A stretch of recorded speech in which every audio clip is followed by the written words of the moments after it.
Bienvenue à tous dans ce flash. Et vous le savez, la Côte d'Ivoire indépendante aura 54 ans demain et le pays prépare l'événement activement.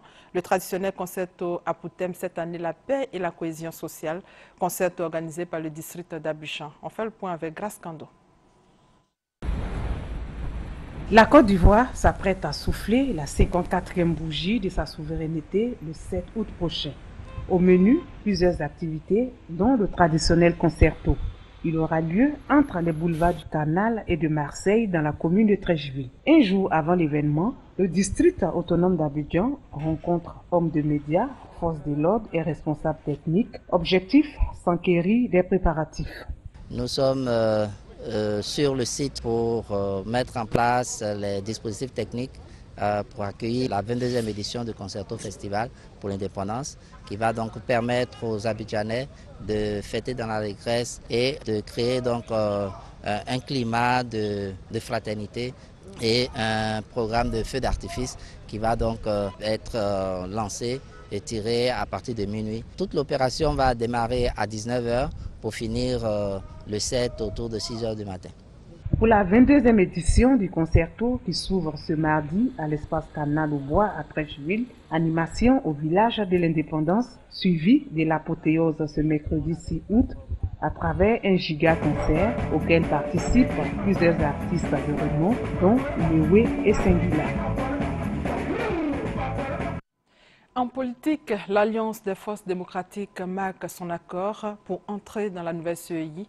C'est le fruit de la rencontre qui a eu lieu hier entre le ministre d'État, ministre de l'Intérieur et de la Sécurité, Ahmed Bakayoko, et une forte délégation conduite par le président du FPI, Pascal Affi-N'Guessan. Abou Sanogo pour plus de détails.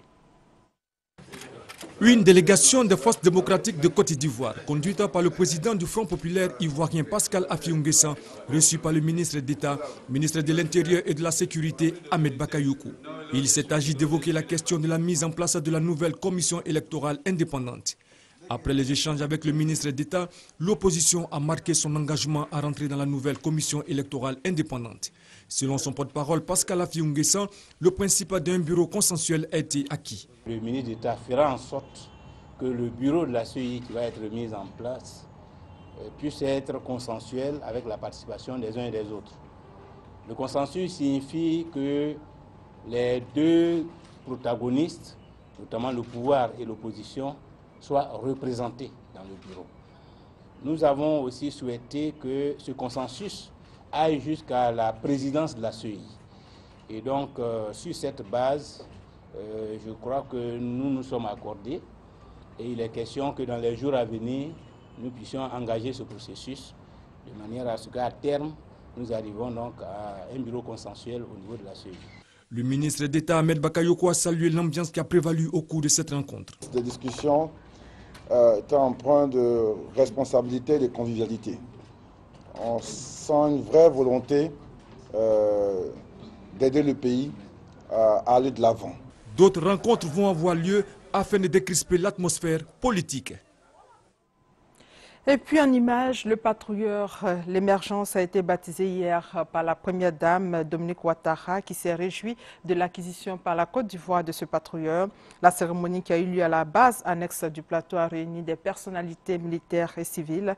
Après les bénédictions, le bateau peut entrer en activité.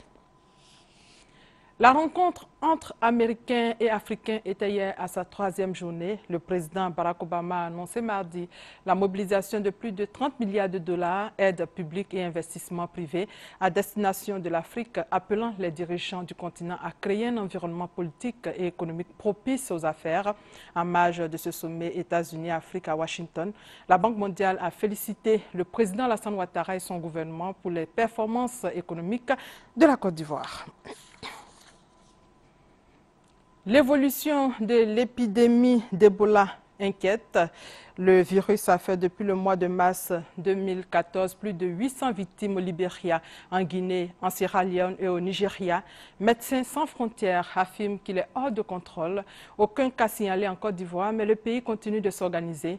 Hier, le ministre de la Santé et les partenaires techniques et financiers ont fait le point de la stratégie de prévention contre l'entrée de la maladie en Côte d'Ivoire. et peut-être un espoir pour les pays africains touchés par la fièvre Ebola. Les 2 Américains qui avaient contracté le virus au Libéria auraient été vraisemblablement sauvés grâce à un sérum secret envoyé des États-Unis. En Centrafrique, pour terminer, le Premier ministre André Nzapayeke remettra formellement sa démission aujourd'hui au chef de l'État Catherine Samba-Panza. Et c'est la fin de ce flash. Merci de votre fidélité.